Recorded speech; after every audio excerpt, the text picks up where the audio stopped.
Bueno, ¿cómo han estado? ¿Bien? Bueno, me alegra muchísimo. Voy a leer este salmo. Salmo 142. Dice: con mi voz clamaré al Señor, con mi voz pediré al Señor misericordia. Delante de Él expondré mi queja, delante de Él manifestaré mi angustia. Cuando mi espíritu se angustiaba dentro de mí, tú conociste mi senda. En el camino en que andaba me escondieron lazo. Mira a mi diestra y observa, pues no hay quien me quiera conocer. No tengo refugio, ni hay quien cuide de mi vida. Clamé a ti, oh Señor, dije, tú eres mi esperanza y mi porción en la tierra de los vivientes. Escucha mi clamor, porque estoy muy afligido. Líbrame de los que me persiguen, porque son más fuertes que yo. Saca mi alma de la cárcel, para que alabe tu nombre. Me rodearán los justos, porque tú me serás propicio. Bueno, esa es la actitud de los hijos de Dios cuando estamos en angustia. No vamos a quejarnos con el vecino, no vamos a buscar ayuda por fuera, aparte del Señor. Ahora podemos apoyarnos entre los hermanos, sí, pero siempre con la confianza de que si clamamos a Dios, hallaremos respuesta de parte de Él. ¿Sí? Vamos a continuar con el tema que empezamos hace 8 días. ¿Sí se acuerdan de qué era? Les voy a tomar la lección. Bueno, estábamos dando claridad acerca de la muerte desde la perspectiva bíblica. ¿Sí? Hablábamos que había muchas posiciones, pero algunas de ellas antibíblicas. Y la idea es ser libres de la mentira. La palabra de Dios dice que conoceríamos la verdad y que la verdad nos haría libres. Sí, es la mentira la que nos hace ser esclavos. Pero Dios promete libertad por medio de la verdad de su palabra. ¿Sí? No la verdad en sí misma, sino el conocimiento de la verdad. La verdad de Dios está aquí. Ella no te puede hacer libre. ¿Blasfemo eso? Parece. Ella no te puede hacer libre. Es el conocimiento de la verdad aquí escrita la que te va a hacer libre. Porque muchos creen que por tener la Biblia, y muchos creíamos que por tener la Biblia abierta en X página, entonces íbamos a ser libres de opresiones, íbamos a ser libres de la muerte por tener la Biblia abierta, que nadie podría acercársenos y hacernos mal si teníamos la Biblia en el Salmo 23 o el Salmo 91. Ahí estaba la verdad, ahí está la verdad. Pero el no conocerla nos hace permanecer en ese estado de esclavitud. ¿Sí? Es conocerla, es gustarla, es escucharla del autor del libro. Es escucharla de la boca de Dios lo que me hace libre. Así que vamos a seguir entonces hablando un poco acerca de esto, pero para los que no estuvieron hace 8 días, vamos a hacer un corto resumen. Recuerden que hablamos acerca de diferentes posiciones. Una de ellas era un estado de quietud, ¿cierto? Que la persona cierra sus ojos y no vuelve a saber nada de nada. En esto se apoyan los que defienden esta posición en Eclesiastés, el libro de Eclesiastés. Miremoslo cómo lo expresa Salomón.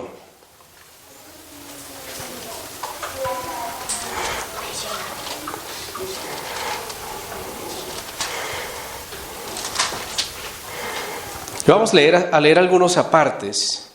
Él empieza diciendo que es el predicador, Coelet, hijo de David, rey de Jerusalén. Está hablando Salomón. Y él empieza hablando vanidad de vanidades. Un hombre que conoció lo que eran las riquezas, todo lo que él deseó lo tuvo. Todo lo que él deseó lo tuvo. Pero ya lo vemos aquí en algún punto de su vida, quizá agobiado con tanta riqueza, tanta prosperidad, pero se da cuenta de la frivolidad de las cosas según él las estaba viviendo. Y él dice, vanidad de vanidades. Todo es vanidad. Nada vale la pena. Y él empieza allí todo un discurso en este sentido. Y dice, sale el sol y se pone el sol y se apresura a volver en el versículo 5. Lo voy a leer completo desde ya empezamos el 1, el 2, el 3. ¿Qué provecho tiene el hombre de todo su trabajo con que se afana debajo del sol? ¿De qué sirve? Generación va y generación viene, mas la tierra siempre permanece. Sale el sol y se pone el sol y se apresura a volver al lugar de donde se levanta.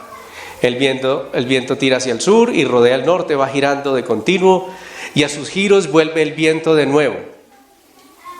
Los ríos todos van al mar y el mar no se llena. Al lugar de donde los ríos vinieron, allí vuelven para correr de nuevo. Todas las cosas son fatigosas, más de lo que el hombre puede expresar. Nunca se sacia el ojo de ver, ni el oído de oír. ¿Qué es lo que fue? Lo mismo que será. ¿Qué es lo que ha sido hecho? Lo mismo que se hará. Y nada hay nuevo debajo del sol. ¿Hay algo de que se puede decir, he aquí, esto es nuevo? Ya fue en los siglos que nos ha precedido.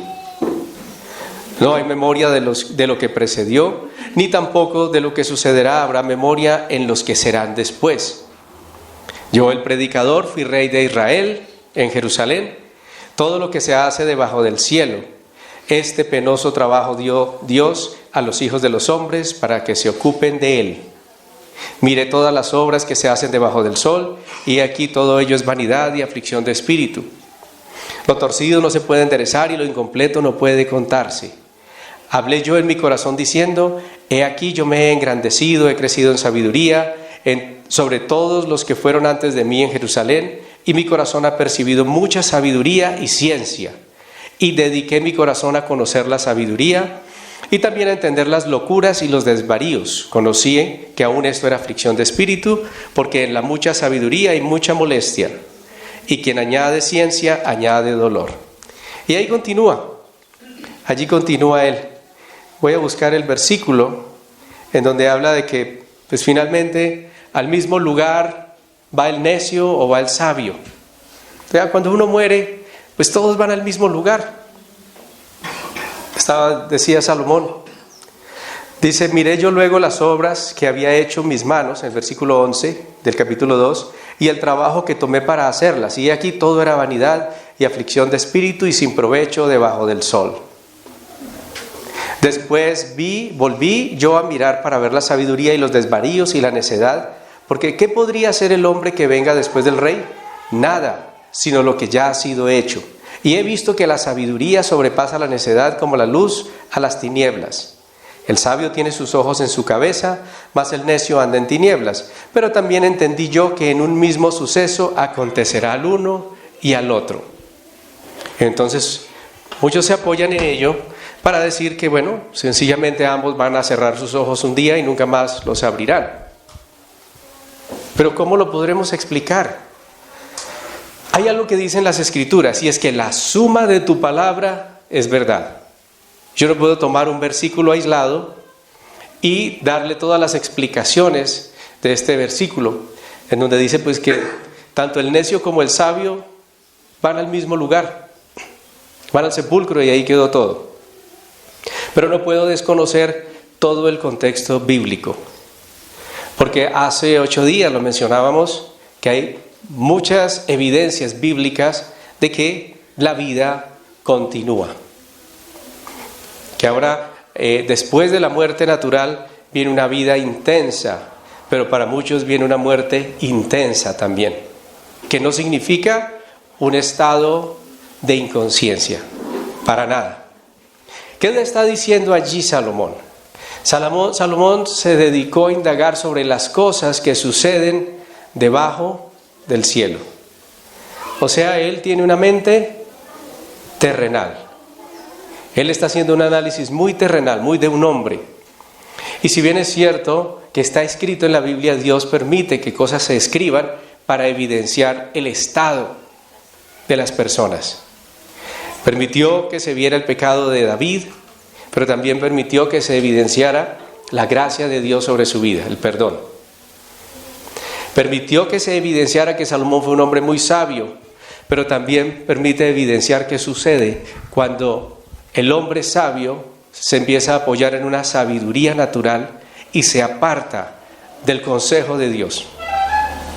Salomón se apartó completamente del consejo de Dios, se involucró con mujeres que Dios les había dicho: ustedes no tengan nada que ver con las mujeres extranjeras, porque los arrastrarán hacia sus dioses. Efectivamente, eso sucedió con Salomón. Tuvo unas cuantas, 700 esposas, 300 concubinas. 700 esposas. O sea, si Dios dice que seamos fieles a la mujer de nuestra juventud, ¿cuántas veces desobedeció Salomón, por lo menos que quedó allí escrito, a Dios? Nada más que 1000 veces, en ese aspecto en particular. 999, la primera sí era legítima. Sí. Entonces, fíjense cómo aún aquí Dios permite ver y evidenciar que personas muy cercanas a Él también tenían una idea equivocada acerca de la muerte. Habla aún de los animales, pues que van al mismo lugar que las personas, pero sabemos que no es así por todo el contexto bíblico. Hablábamos también, vamos a hacerlo desde Génesis. Recuerden que mencionábamos Génesis, hablábamos de la caída del hombre. El hombre fue puesto en el Edén, un ser espiritual. ¿Tenía un cuerpo? Sí. ¿Estaba a cargo de un lugar físico? Sí. Pero era un ser espiritual, un ser que podía relacionarse con Dios en total libertad. Hasta que llegó el pecado a su vida. Y con el pecado entró la muerte. O sea, el vehículo de la muerte para entrar al hombre es el pecado.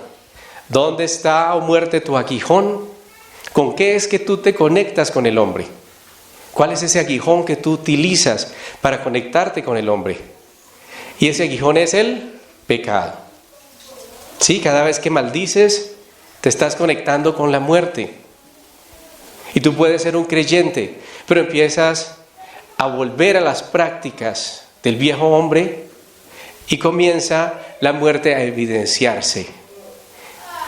Y una de las formas, de las evidencias de la muerte en el hombre es su insensibilidad hacia Dios, su incapacidad para reconocerlo en todas las cosas, incapacidad para escuchar su voz y discernir su voluntad para su vida, porque Dios ha querido revelar su voluntad a cada uno de sus hijos, solamente que el pecado conecta con la muerte directamente. Y no solo estamos hablando de la muerte física, estamos hablando de una muerte espiritual. El pecado separa al hombre de Dios, y esa separación de Dios es separación de la vida. Jesús dijo: yo soy el camino, la verdad y la vida. Cerca de Dios, cerca de Jesús, cerca de la vida. Lejos de Dios, lejos de la vida, cerca de la muerte. ¿Sí? Así que hablábamos de esto, cómo entró la muerte entonces al hombre. Por medio del pecado entró la muerte al hombre.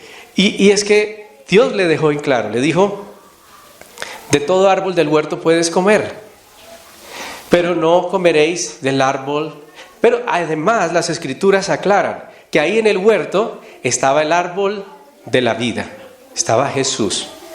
Jesús es el árbol de la vida. Podía comer de ese árbol, alimentarse de él. Recuerden que el alimento del hombre es la palabra de Dios. No solo de pan vivirá el hombre, sino de toda palabra que sale de la boca de Dios vivirá el hombre. Dios había dejado abundancia de alimento en el Edén. Estaban todos los árboles y en medio estaba el árbol de la vida, Jesús. De él debía comer el hombre. Pero del árbol de la ciencia o del árbol del conocimiento del bien y del mal no comerás, pues el día que de él comieres, ciertamente morirás. Hoy en día lo vemos, todo el mundo come del árbol del conocimiento del bien y del mal, al punto que es muy difícil hoy en día percibir qué es bueno y qué es lo malo desde una mirada natural. Quizás para ustedes sea muy claro. Dirán, pero para mí es muy fácil verlo. Y para nosotros, cuando estábamos en el mundo, al comienzo era fácil verlo. Cuando éramos niños era más fácil percibir el bien y el mal. Tú le preguntas a un niño de 3 años, ¿esto está bien o está mal? 2 hombres, ¿está bien o está mal? 2 hombres que conviven juntos, ¿está bien o está mal? ¿El que te va a decir? Te lo aseguro, que va a decir que está mal. Él va a tener claridad. Pues recuerdo un caso, un amigo mío. Él decía que él no le veía nada de malo a disfrazar a su niña el día de Halloween y sacarla a las calles, llevarla a las calles. Pero se acercó el día y él dijo, yo la voy a disfrazar por encima de lo que sea. Sí, ya está decidido. Yo no le veo problema a eso. Cuando se acercaba ya el día de Halloween, la niña empezó a tener una fiebre muy fuerte. Se le subió la fiebre a 40 grados y él sintió que el asunto tenía que ver con lo que se acercaba. Entonces él le pregunta a ella, mi amor, ¿tú qué dices? ¿Las brujitas son de Dios o no son de Dios? Una niña de 4 años. ¿Y ella qué creen que les dijo? Que no era de Dios. ¿Fácil de entender o difícil de entender? Un niño lo entiende, un niño de 4 años tiene claro, tú tienes problemas si no te disfrazas, ahora que tú dices que eso no es de Dios, dice, no papi, está bien, si no es de Dios no, de 4 añitos. Pero ya sus padres tenían esa lucha de si esto será bueno o será malo, porque lleva uno tanto tiempo a lo largo de su vida comiendo de ese árbol del conocimiento del bien y del mal, que ya se lucha para reconocer si es bueno o es malo. ¿Y qué hay de malo? ¿Y qué hay de malo? Ahí en ese momento podemos evidenciar que no hay claridad. Y hoy en día lo que es pecado suele ser tomado como algo muy relativo en todas las sociedades. Lo que para esta sociedad está bien, para aquella sociedad está mal. Para lo que aquellos están mal, para los de acá están bien. Si vas a una cita con el psicólogo, te aterrarías de las cosas que él te va a decir que están bien, que tú mismo sabes que están mal, pero que te va a decir, no, dale, tranquilo, ¿quieres hacer eso? Dale, no te preocupes. ¿Por qué? Porque la sociedad ya está acostumbrada a comer de ese árbol. Me conviene llamar a lo bueno malo, lo llamo malo. Me conviene llamar a lo malo bueno, entonces lo llamo bueno. Todo es cuestión de perspectivas e intereses propios. Y al final, la persona en sí misma pierde la noción, se le cauteriza la conciencia y ya no sabe qué es bueno y qué es malo. Entonces termina siendo esclavo del pecado. Así que estamos resumiendo, ¿verdad? Un poquito y ampliando un poco lo que habíamos escuchado. Hablábamos sobre la reencarnación, ¿recuerdan? Que no hay ninguna evidencia bíblica de que morimos y regresamos a esta tierra en la forma de algún otro ser. También hablábamos acerca de las regresiones, que ya el ocultismo aún es disfrazado de ciencia. Ahora se llaman muchas cosas, tienen que ver con, no le voy a decir directamente aromaterapia, pero hay muchas cosas que adquieren nombres como esos, que tienen un origen ya más en la hechicería y en alquimia y todas estas cosas. Las regresiones, esto es algo que ahora la psicología lo utiliza, es parte de sus procedimientos normales, cotidianos. Las regresiones, el hipnotismo. Bueno, hablábamos del sueño eterno, que algunos pensaban que la persona quedaba dormida y decíamos que había una evidencia allí muy clara con el ladrón que estaba al lado de Jesús, que Jesús le dijo, en verdad os digo, de cierto os digo que hoy estarás conmigo en el paraíso, totalmente vivo. Dios además dijo, alguna vez yo tuve esta experiencia, yo desperté, recién había conocido al Señor y desperté con mis manos así, y los pies así juntos, boca arriba. Yo normalmente no duermo boca arriba, no puedo dormir boca arriba, pero yo desperté, estaba así, en esa posición. El primer pensamiento que me vino fue, así es como ubican a los muertos cuando los van a enterrar. Sí, así me llegó. Ay, ¿estoy muerto? ¿Qué pasó? Yo lo pensé, ¿estoy muerto? ¿Qué pasó? ¿O por qué estoy en este estado? ¿Qué me quiere hablar Dios? Tomé la Biblia, la abrí, no conocía mucho las Escrituras, así que solo podía recurrir a abrirla, a ver qué pasaba. Y dice, Dios es Dios de Abraham, Dios de Isaac y Dios de Jacob. Dios es Dios de vivos y no de muertos. O sea que los que mueren ¿están dónde?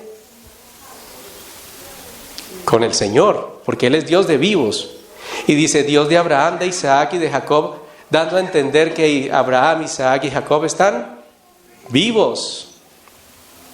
Ustedes recuerdan cuando los discípulos de Jesús están allá en el monte, están en el monte de los olivos, y de pronto Jesús se transfigura, ven que Él está como una vestidura blanca resplandeciente, y ahí está Jesús hablando con Moisés y con Elías.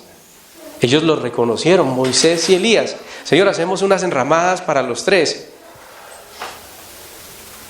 ¿Cómo está Moisés y Elías? Vivos, conscientes, y dice que Jesús estaba hablando con ellos. Es Dios de vivos y no de muertos. O sea que si Él es tu Dios, tú estás vivo y vas a estar vivo. Si tú lo puedes creer, vas a estar vivo, aunque estén muertos, vivirá. El que cree en mí, aunque esté muerto, vivirá, dijo el Señor. Bueno, así que avanzamos un poquito, ¿no? Efesios 2:1. Mire el estado en que estábamos. Hablábamos de un estado de muerte natural y el estado de muerte espiritual. Efesios 2:1. Antes ustedes estaban muertos para Dios, hacían el mal y vivían en pecado. Seguían el mal ejemplo de la gente de este mundo y obedecían al poderoso espíritu de los aires que gobierna sobre los malos espíritus y domina a las personas que desobedecen a Dios. Efesios 2:3 dice, antes nosotros nos comportábamos así y vivíamos obedeciendo a los malos deseos de nuestro cuerpo y nuestra mente. Con justa razón merecíamos ser castigados por Dios como todos los demás. ¿Cuántos están condenados a vivir separados de Dios una eternidad? ¿Cuántos? ¿Quiénes? Todos nacemos con una naturaleza caída, por cuanto todos pecaron, están destituidos de la gloria de Dios. La salvación no es algo que se pierde. Ay, yo venía tan bien. No, la salvación es algo que Dios da a los que estamos perdidos. A todo aquel que la quiera recibir. No es algo que se gane por las obras, es algo que a Dios le plació darle a todo aquel que lo quiera recibir. ¿Recuerdan algo que mencionábamos acerca de las mujeres? Perdón, la mujer que se casó 7 veces. Decíamos que ella en el cielo no se casaría con ninguno, porque sería como los ángeles de Dios. También hablábamos de las bodas del Cordero. Allá estaríamos con Él y beberíamos del vino juntamente con Él. Él dijo que no bebería más del fruto de la vid hasta que lo bebiéramos juntos allá en las bodas del Cordero, en el cielo. Bueno, ahora continuamos con otra idea muy generalizada en nuestra cultura. Y la idea generalizada en nuestra cultura con respecto a la muerte es que unos pocos santos, cuando mueren, si alcanzaron un nivel de perfección, van a ir a la gloria de Dios. Mueren y van al cielo. Pero otros que no se alcanzan a perfeccionar tanto, entonces van a quedar en un lugar de mediano tormento, más o menos tormento, para acabar de purgar los pecados que no alcanzó o que no alcanzaron a ser purgados aquí en la tierra. ¿Sí? ¿Se han escuchado esa versión? Se va a un lugar y ahí va a estar el tiempo que sea necesario para que sus pecados o las impurezas con las que hubiera muerto, pues sean limpiadas. Y luego sí, irá al cielo. A través de las oraciones de las personas, a través de servicios religiosos, se puede lograr que esa persona salga de ese lugar más pronto. Esa es otra creencia. Vamos a ver qué dice, ¿perdón? El purgatorio, si lo llaman el purgatorio. Cuando uno mira las escrituras, ahora con la tecnología es muy fácil buscar en internet palabra tal en la Biblia. Si está, ahí la encuentra. Esta palabra no existe en la Biblia. Romanos 5:8 dice lo siguiente: en cambio, Dios nos demostró su amor en que Cristo murió por nosotros aun cuando éramos pecadores. Cristo murió por nosotros cuando éramos pecadores. ¿Por qué murió por nosotros? Dice que murió por nosotros no cuando estábamos perfeccionados, no cuando éramos buenas personas. Yo voy a ir a la cruz para salvar a aquel y aquella que son tan buenas personas. No, ¿cierto que no? Él dijo cuando estábamos en nuestros delitos y pecados. Los hombres lo despreciaban y lo rechazaban. Era un hombre lleno de dolor, acostumbrado al sufrimiento. Esta es Isaías 53. Si quieren, esta es una versión, palabra de Dios para todo. Lo voy a leer de nuevo. Usted puede seguirme en la versión que usted tiene allí, seguramente tiene la Reina Valera, Nueva Versión Internacional. Dice lo mismo en unas palabras más de este tiempo. En cambio, Dios nos demostró su amor.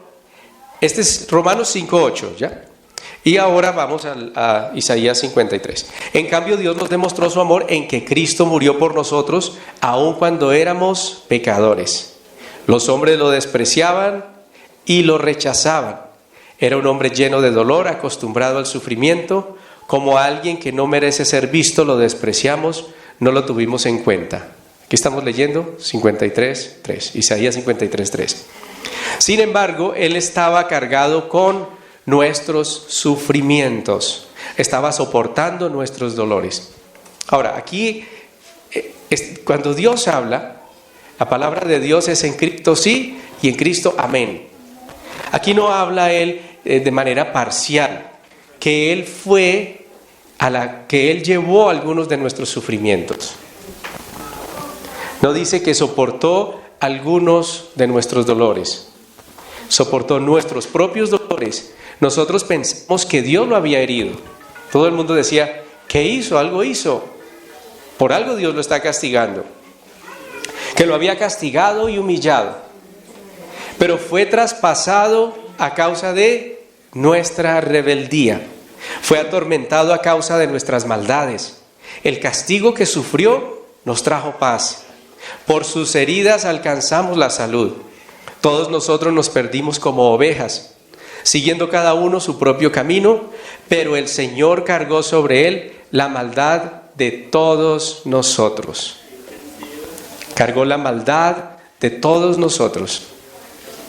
Si Él llevó la maldad de todos nosotros, ¿qué pasa cuando nosotros morimos en Cristo?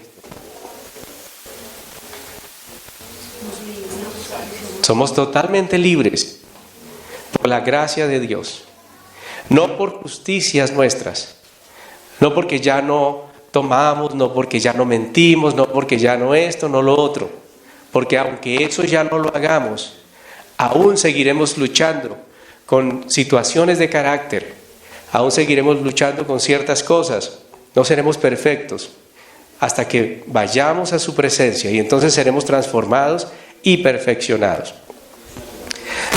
Pero si fuese así, entonces todo el mundo iría o al infierno o a un purgatorio, porque ninguno se va a ir de aquí perfecto, ninguno. seremos perfeccionados al partir a su presencia. Primera de Juan 2:1 dice lo siguiente: hijitos míos, les he escrito esto para que no pequen. Pero si uno peca, tenemos un defensor ante el Padre, Jesucristo el justo. ¿Tú vas sintiendo cómo tu carga se va yendo? ¿Sí lo puedes sentir? Porque si aún hay que pagar un purgatorio, entonces el infierno es un infierno, una cuota del infierno. Pero Jesús fue a la cruz para salvación, para perdón de nuestros pecados, para reconciliarnos con Dios. Y su gracia y la sangre de Cristo nos limpia.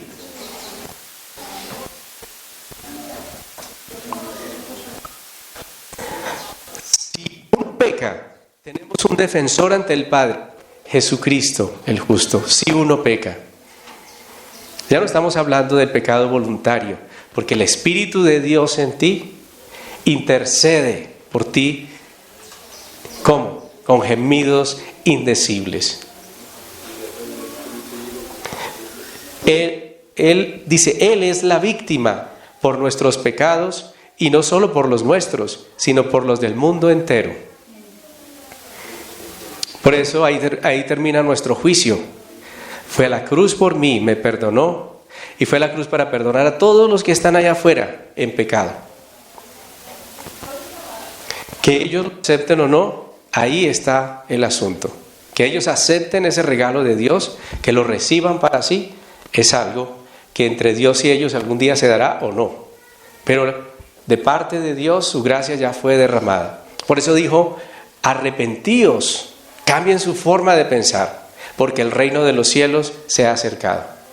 No, lo que llegó no fue la condenación del cielo, llegó fue la gracia y el amor de Dios, que es el que nos limpia. Porque el perfecto amor cubrirá multitud de pecados.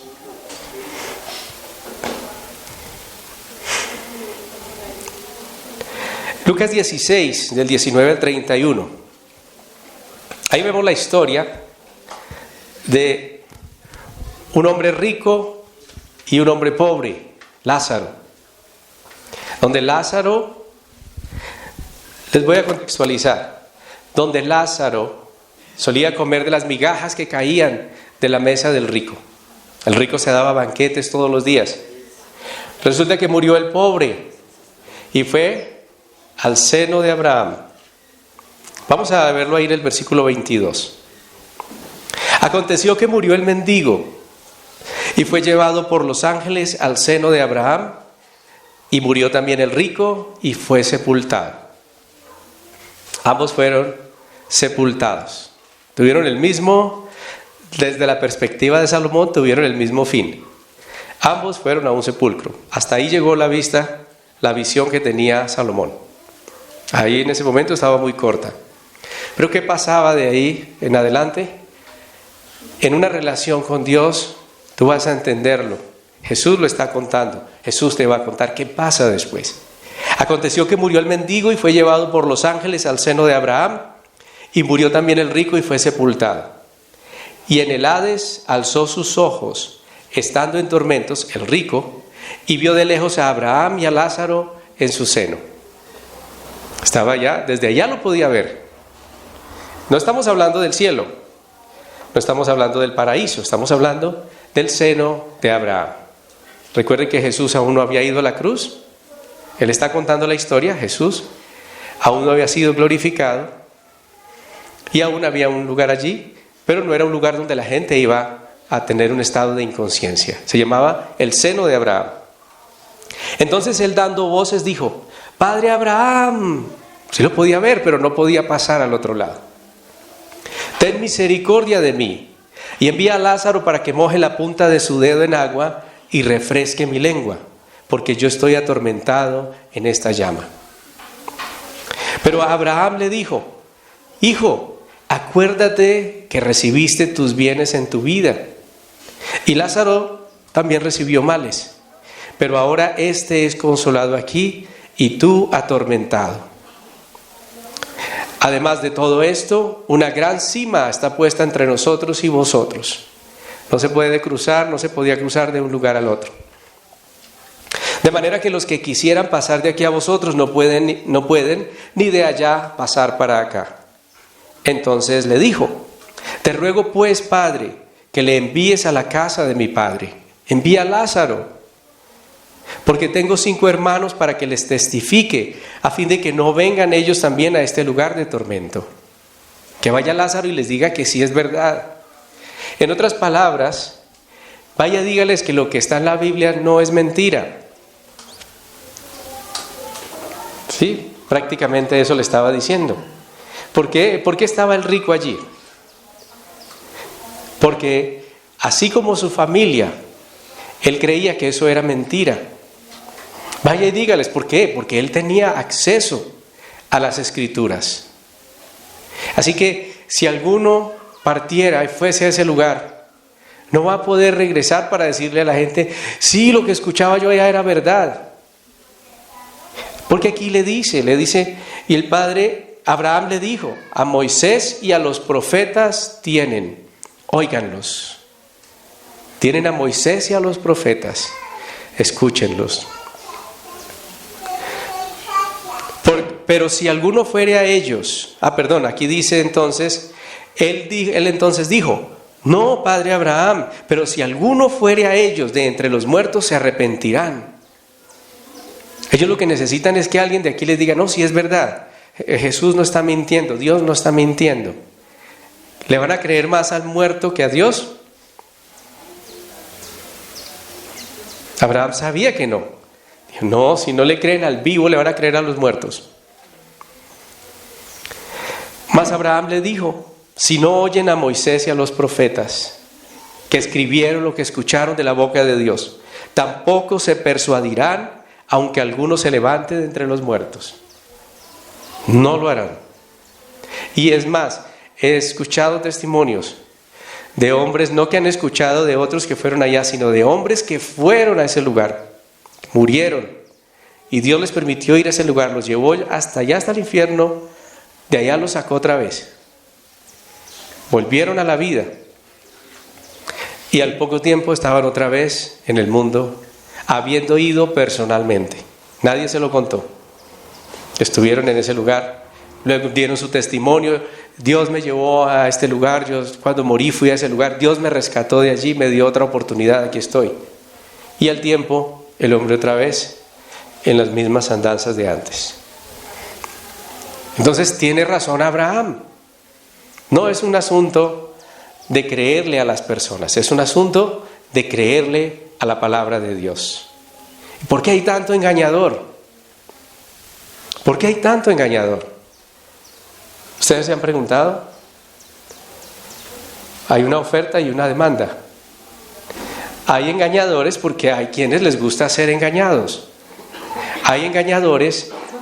¿De quién es la culpa? Uno dice: uy, cómo engañó a todo ese poco de gente que les quitó la platica. Escucha uno eso. Vendieron sus casas, entregaron todo, y después él se compró mansiones y no sé qué. ¿De quién es la culpa? ¿Será del engañador? Él fue un instrumento, y de Satanás, por supuesto, y Dios lo permitió. ¿De quién es la culpa? Yo escuchaba que alguien decía: qué malo ese presidente Trump, que no deja entrar la gente, los pobres centroamericanos, a Estados Unidos.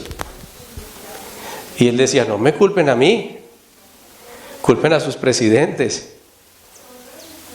Yo iría más lejos: no culpen a sus presidentes. ¿Por quién están votando? ¿Con qué corazón están votando? ¿A quién le han preguntado? ¿A quién le han consultado? ¿Cuál es el hombre o la mujer idónea para esto o para aquello? Lo mismo, ¿quién engañó a quién? El corazón de cada uno le engañó. Si su corazón estaba en las riquezas, por alguien que también tiene su corazón en las riquezas, será engañado. ¿Por qué? Porque despreciaron a Moisés y a los profetas. Y peor aún, despreciaron al Cristo vivo, que es el que nos está hablando aquí a través de su palabra. Es Él el que lo está haciendo. Yo estoy simplemente leyendo lo que Él escribió, lo que Él les habló. Mas Abraham le dijo: si no oyen a Moisés y a los profetas, tampoco se persuadirán, aunque alguno se levante de los muertos. En Hebreos 10, del 3 al 10, dice lo siguiente: pero en realidad, estamos hablando aquí, los voy a contextualizar, en Hebreos 10 está haciendo referencia a los continuos sacrificios que se hacían de los animales, corderos, toros, todo tipo de animales, palomas, para presentarse delante de Dios. Un sacerdote lo hacía una vez al año, y era por miles de animales, todo para expiar el pecado de ellos, para cubrir, no para expiar, para cubrir el pecado de ellos. Y aquí dice: pero en realidad esos sacrificios lo que hacían era ¿qué? Recordarles sus pecados año tras año. Cada vez que mataban un animalito, se acordaban de que ese animalito no murió porque sí. Ese animalito murió ¿por qué? Por el pecado de la persona, por el pecado del pueblo, y eran millares. Hablan de, si no estoy mal, hablan de Salomón, de ovejas, 20,000 ovejas, cuando fueron a consagrar el templo. 20,000 ovejas, no sé cuántos miles de bueyes, eran por miles, por el pecado del pueblo. Y eso les recordaba cuán pecadores eran, cuán pecadores hemos sido los seres humanos.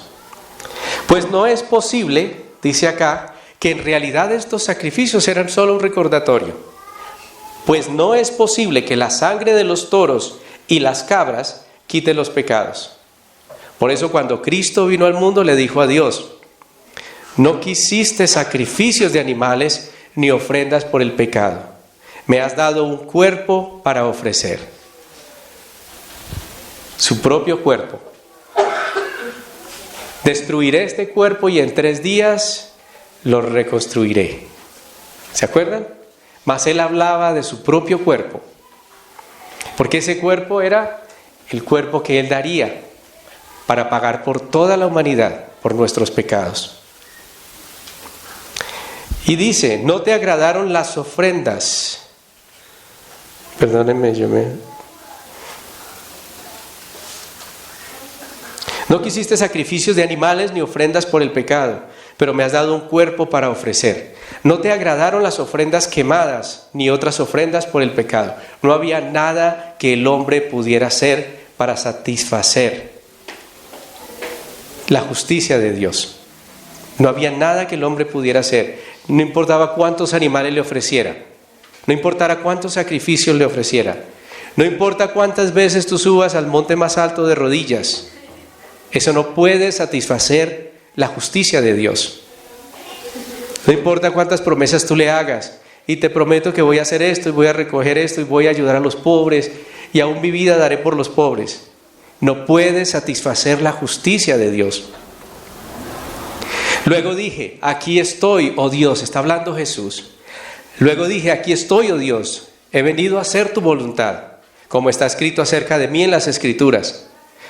Primero Cristo dijo: no quisiste sacrificios de animales, ni ofrendas por el pecado, ni ofrendas quemadas, ni otras ofrendas por el pecado. Tampoco te agradaron todas estas ofrendas, a pesar de que la ley de Moisés las exige. Luego dijo: aquí estoy, he venido a hacer tu voluntad. Él anula el primer pacto para que el segundo pacto entre en vigencia. El pacto de la sangre de Jesús. El primer pacto decía: el que haga estas cosas, por ello vivirá. Todo el que haga estas cosas, por ello vivirá. Para probarles que era imposible para ellos vivir bajo la ley. Pero vino el segundo, muy superior al primero. Jesús dijo: no vine a abolirlo, vino a cumplirlo, y aún pasó más allá. Pero ya no estamos sujetos a la ley, sino que la gracia de Dios, la sangre de Cristo, nos permite ahora vivir rectamente a los ojos de Dios, porque su sangre nos limpia. Él anula el primer pacto para que el segundo entre en vigencia, pues la voluntad de Dios fue que el sacrificio del cuerpo de Jesucristo nos hiciera santos una vez y para siempre.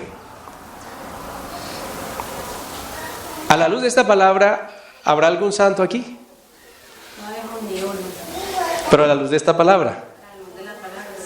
A la luz de la palabra dice, pues la voluntad de Dios fue que el sacrificio del cuerpo de Jesucristo nos hiciera santos una vez y para siempre. Por eso muchos caen en la ley tratando de buscar, de lograr esa santidad en sus propias fuerzas, haciendo aquí, haciendo allá, pero no es así. Es por el sacrificio de Jesús que Él nos dice, ustedes son mis santos. Perfectos no, pero yo mismo los perfeccionaré. Porque en su debilidad se perfecciona mi poder. ¿No les he dicho que el que cree en mí, aunque esté muerto, vivirá? Y Pablo decía, de Pablo a los santos, Juan decía, a la iglesia de Éfeso, a los santos. O sea que sí, aquí hay, uno dice, yo no soy santo. Bueno, a la luz de la palabra de Dios soy santo. Estoy en un proceso de ser santificado. Si estoy creyendo. Bajo el antiguo pacto, el sacerdote oficia de pie delante del altar día tras día y ofrece los mismos sacrificios una y otra vez, los cuales nunca pueden quitar los pecados. Hacían un sacrificio una y otra vez. Pero nuestro sumo sacerdote se ofreció a sí mismo, a Dios se ofreció como un solo sacrificio por los pecados, válido por siempre. O sea que cuando usted muere, usted debe ser perfeccionado en el infierno, en el purgatorio. ¿Perdón? No, porque si así fuera, la obra de Jesús fue imperfecta. Le faltó un poquito. Tenía que, como no alcanzó a cumplir el propósito, entonces ahora tú tienes que ir y acabar de pagar lo que a Jesús le faltó hacer por ti. Si el purgatorio fuera real, ese sería el significado. Pero Dios dice, hubo un solo sacrificio una vez y para siempre. Dios no hace las cosas a medias. De modo que cuando partamos de aquí, vamos a partir a su presencia. ¿Ustedes recuerdan la historia de este hombre que estaba en la cruz? Que el Señor le dijo, en verdad os digo que hoy estarás conmigo en el paraíso, o hoy estarás conmigo, o hoy estarás solito allá en el purgatorio. Él había sido santificado antes de subir a la cruz. Era un ladrón, estaba siendo juzgado por ladrón. Si alguien iba a pasar en el purgatorio, era ese ladrón. Y por harto rato. Pero Jesús le dijo, hoy estarás conmigo en el paraíso. Y con eso anula esa doctrina de que vas a tener que purgar por tus pecados. No, tú estás creyendo en lo que yo estoy haciendo, en la obra de la cruz. Estás poniendo tu confianza en mí y no en ti mismo. Por eso hoy estarás conmigo en el paraíso. Un solo sacrificio para que nosotros seamos santos a los ojos de Dios. Así que no tienes por qué orarle a los muertos. Dios hace ese reclamo. ¿Ustedes por qué invocan a los muertos y no claman al Dios vivo? Es inútil la oración de los vivos por los muertos. Hay que orar por los que se quedaron, los que están aquí. Los que parten de aquí ya decidieron dónde querían estar su eternidad. Ellos ya decidieron. Yo no puedo decir este se fue para el infierno, yo no lo sé. Eso es entre el Señor y cada uno. Pero lo cierto es que aquí cada uno tomó su decisión. Si vivió 100 años, tuvo 100 años para decidir. Si vivió 15 años, seguro que Dios hizo lo que tenía que hacer y se reveló de alguna manera para que él pudiera decidir por Cristo. Si fue un niño, su inocencia lo protege. Dejad a los niños venir a mí y no se los impidáis, porque de ellos es el reino de los cielos. Los niños no van a un lugar, los niños, como dicen, los niños no bautizados no se quedan en un lugar en el aire. Dios es Dios de orden. Dios dijo, dejad a los niños venir a mí Y no se los impidan, porque de ellos es el reino de los cielos. Entonces, si el bautismo fuera la demanda de Dios para que este niño fuera al cielo, entonces, ¿qué sucede con los niños que son abortados? ¿O qué responsabilidad tienen ellos en el asunto? Como para que queden por ahí perdidos. Dios es justo. Dios es justo. Tampoco vas a encontrar esa palabra en la Biblia. Lo puedes buscar, no está. Él dijo, los niños son míos. Ya cuando están en una edad donde pueden escoger, donde tienen conciencia de hacia dónde se van a ir, ellos tomarán su decisión, aunque sean jovencitos. Pero nuestro sumo sacerdote se ofreció a sí mismo, a Dios, con un solo sacrificio por los pecados, válido para siempre. Luego se sentó en un lugar de honor a la derecha de Dios. Allí espera hasta que sus enemigos sean humillados y puestos por debajo de sus pies. Pues mediante esa única ofrenda, no más sacrificios. Tú le añades sacrificios y anulas el sacrificio de la cruz para ti mismo. Si yo hago un sacrificio buscando la salvación, entonces anulo el poder de la cruz para mí. No hay más que agregarle. Dice, un solo sacrificio perfecto. Él perfeccionó para siempre a los que está haciendo santos. Y el Espíritu Santo también da testimonio de que es verdad. Pues mire lo que dice el Espíritu Santo. Este es el nuevo pacto que haré con mi pueblo en aquel día, dice el Señor. Pondré mis leyes en su corazón y las escribiré en su mente. Y después dice, nunca más me acordaré de sus pecados y de sus transgresiones. Lo dice el Espíritu Santo. Nunca más. Tú ya fuiste perdonado, fuiste perdonada por la sangre de Jesucristo. Sin embargo, Dios te va a decir, vete, no peques más. Y si pecaremos, abogado tenemos para con Dios. Abogado tenemos para con Dios. Mientras hay vida y esperanza. Mientras estamos vivos, siempre tenemos la oportunidad de venir al Señor y decirle, Señor, perdóname. Venir con un corazón contrito y humillado. El que viene a Él con un corazón contrito y humillado, de ningún modo Él le echa fuera. Él dice, el que viene a mí, de ningún modo le echo fuera. Y cuando los pecados han sido perdonados, ya no hace falta ofrecer más sacrificios. ¿Está dónde? En la Biblia. Está escrito en la Biblia. Dice, y cuando los pecados han sido perdonados, ya no hace falta ofrecer más sacrificios. Mucha gente se la pasa haciendo sacrificios. No estamos juzgando, pero estamos recibiendo la luz de Cristo por su palabra. Pero hace sacrificios.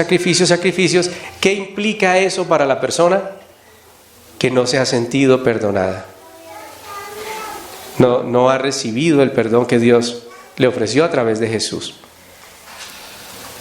Así que es necesario que si nosotros aún estamos haciendo sacrificios y tratando de buscar el favor de Dios y buscar la salvación por nuestros medios, humillarnos delante de Dios y reconocer que Él ya lo hizo, que nos permita recibirlo en el Espíritu, que podamos recibirlo en el Espíritu. Podemos llevar en el Evangelio 10, 15 años y aún creer que es por nuestro mérito. Así que es necesario que esto lo hablemos con el Señor. Y el Señor nos hace un llamado a permanecer firmes. Voy a adelantarme un poquito.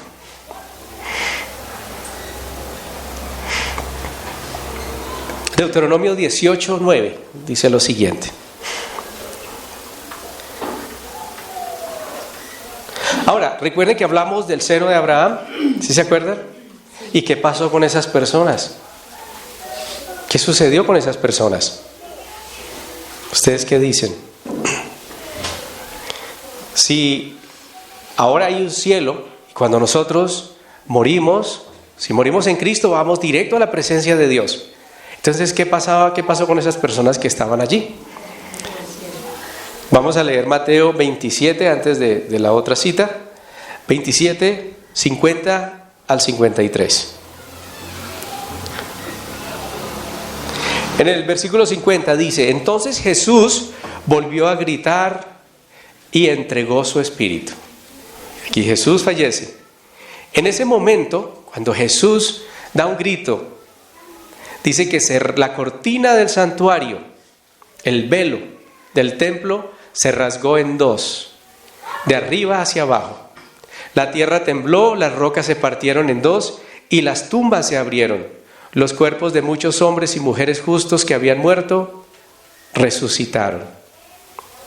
Salieron del cementerio luego de la resurrección de Jesús, entraron en la santa ciudad de Jerusalén y se aparecieron a mucha gente.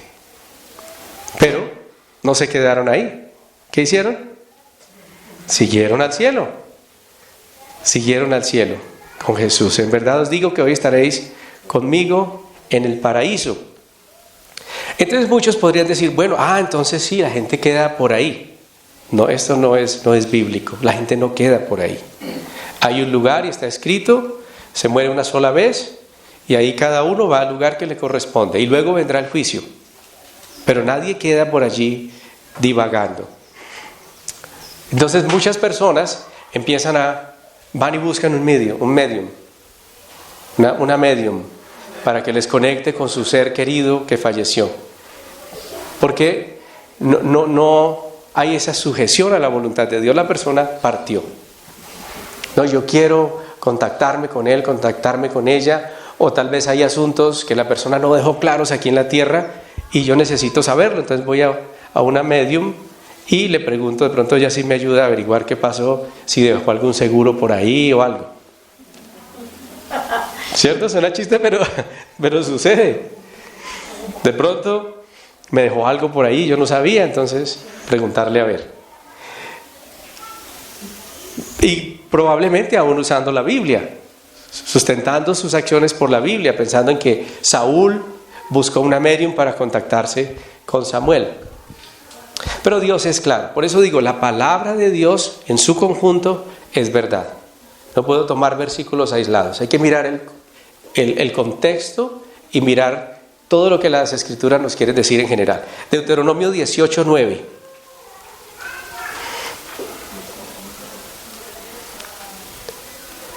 Cuando entres a la tierra que el Señor tu Dios te da, no aprenderás a hacer según las abominaciones de aquellas naciones.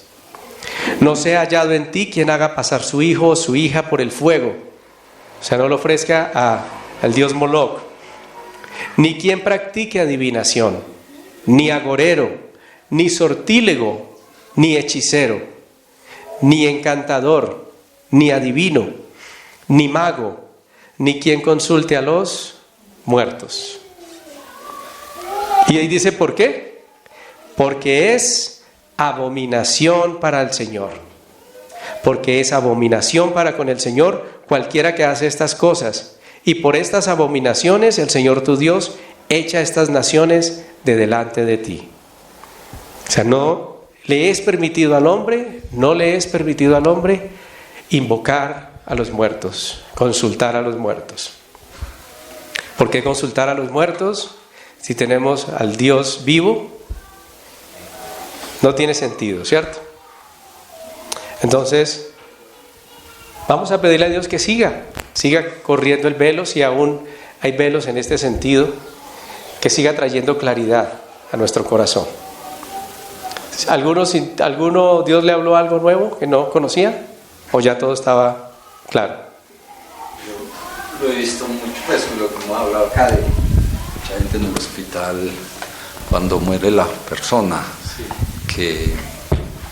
que envían mensajes, que envían cosas, ¿cierto? Cuando uno va a bajar el cuerpo, entonces le dicen a uno, vea, es que pero yo le voy a entregar esto, esta cartica, y que mandan que porque para invocar que les va a ayudar desde la otra vida, que les va a ayudar en la tierra. Gracias a Dios el Señor puso un mensajero allá que les va a dar mucha luz. Carlitos. Sí, es verdad. La gente lo sigue haciendo. Yo creo que todos lo hicimos en algún momento. Ir a tocarles allá en la tumba. Sí. Y algunos le responden. Sí. llegamos, papito. Dime. Ya llegamos, papito.